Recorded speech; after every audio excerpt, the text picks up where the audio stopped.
Hi, I am Daniel Zengel with Regenitech here with Don Lipscomb, and we are going to be talking about platelet-rich plasma for spinal fusion surgeries.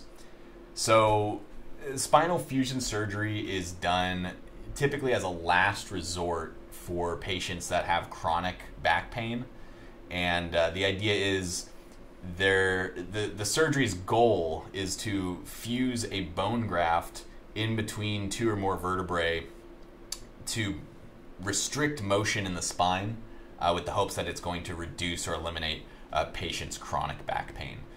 So this involves grafting a bone and inserting hardware into the spine. Again, it's generally done as a last resort because it is very invasive.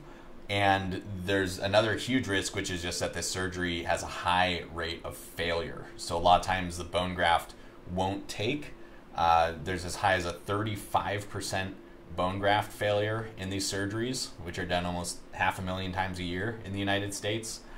And that means patients with a failed bone graft are left with the hardware. They're left with this piece of bone floating around in their back, and they're probably much worse off than before the surgery. So what we're talking about is a study that Don's going to be speaking about in just a moment here, explaining how platelet-rich plasma therapy, or rather the study shows how platelet-rich plasma therapy can help improve outcomes in spinal fusion. So Don, can you tell us a little bit about this study or how this works? Yeah, so because of the high rate of failure, the authors wanted to investigate if PRP, or platelet-rich plasma, could actually be used in order to enhance or accelerate this growth or actually promote the fusion of the bones in general. PRP is made by centrifuging blood taken from the patient to separate out the components of the blood, such as red blood cells and white blood cells, and concentrating the platelets and growth factors, right. Which have been shown to promote cell growth, collagen production, and wound healing. So previous studies that the authors were basing this on showed that PRP could actually shorten spinal fusion in rats. Okay, so this hypothesis had been tested in an animal model first. Mm-hmm. Okay. Exactly, but there hadn't been any random clinically controlled studies for patients undergoing spinal fusion surgery. Okay, so this is a first of its kind? Exactly. All right. So the authors did a randomized clinically controlled study on 62 patients who underwent posterior-lateral fusion surgery. That just means going in through the back in order to perform sometimes the spinal surgery. Surgery, they're going in through the Yeah, front. These exactly. patients is all through the back. Exactly. Okay. And they received either a PRP gel solution with their bone graft or no gel solution. Okay, and then no gel solution, that'd be like a typical procedure. Exactly. Okay. Without the addition of any bioorthopedics, Right. basically, to enhance or accelerate the growth.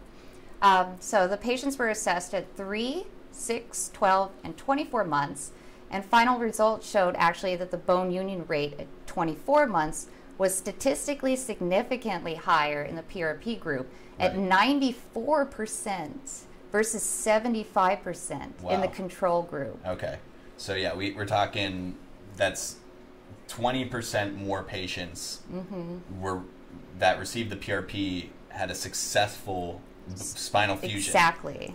And that's 20% less in the group that had the standard procedure. That's huge. It is. Also, the fusion mass, so just the amount of new bone growth was higher, and the period for union was actually 2 months faster. Okay, so the PRP, there was statistical significance in the sense that there's a higher rate of success in the spinal fusion. There was a better bone growth. I assume they're using imaging to determine that? Yes. Okay, and then there's also a faster healing time, essentially. Exactly. Okay. And, a lot of PRP studies have been kind of contradictory on whether or not does this work, is this just a placebo effect?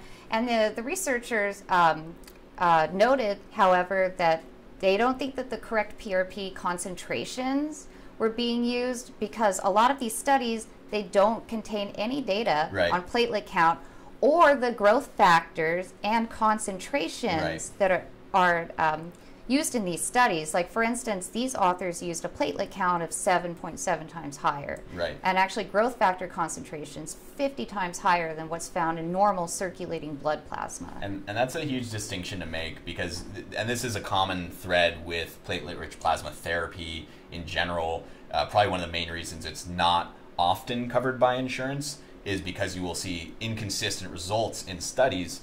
And what we're learning is that this is often due to the methods for preparing the platelet-rich plasma serum. Okay, so it is very relevant that in this study, they don't just say we used PRP, they actually describe their entire procedures for making the PRP, and then they even do lab testing before the injection to show that the PRP was actually, you said 7.7 times higher platelet count, and then growth factors, which there are generally 7 growth factors that they look at, and 50 times higher concentrations. So I'm having trouble understanding how the growth factors could multiply by 50 times, because when they do a PRP injection, a common example would be they might start with a 50 milliliter blood draw, and then they'll add the anticoagulant, which is awesome. There's a couple different anticoagulants that are used in the industry, and then they will centrifuge it, and they'll end up with, let's say, from a 50 milliliter blood draw, maybe 5 or 6 milliliters of PRP. That would be in that 7.7 times concentrate level of platelets. But when I'm doing that math in my head, it seems impossible for there to be a 50 times increase in concentration of growth factors. So do you know why that is or how that's happening? So they'll typically add something like an anticoagulant. And in this case, they use calcium chloride in order to stimulate actual production of growth factors from these platelets. Oh, okay. But whenever these growth factors are produced, sometimes they will actually rupture the platelets. And if you have a bunch of ruptured platelets, then they don't produce the correct folding of the proteins that's necessary in order to produce these growth factors. So what's happening is you have platelets that are already activated, and they're producing more growth factors already before they even put it in the body. Thanks to this anticoagulant that they added. Okay, so from the time they draw the blood out in the syringe and mix the anticoagulant and centrifuge it before they've even put it back into the patient, they're already activating the platelets to promote the healing. Wow. Okay, amazing.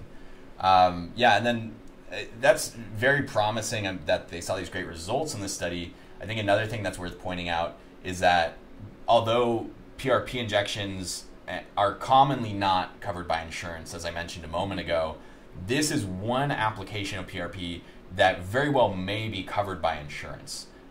From what I hear in the industry and the feedback I'm getting from clinicians is that when PRP is used during a surgical procedure as part of the surgery rather than as a standalone therapy, it is often covered and reimbursable by insurance.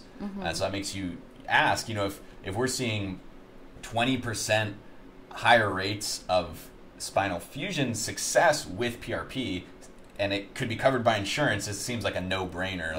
Why wouldn't you always do this? Exactly, especially when considering that pretty much all the studies we've evaluated, I think actually all of them, there haven't been any negative detrimental results just to adding PRP in there. And granted, outcomes may be different depending on your sex, your age, where the injury is located. However, given the lack of bad data, why not? Why not? Exactly. Okay, well, thank you, Dawn. We're going to have some more videos coming up shortly talking more about PRP today, so stay tuned.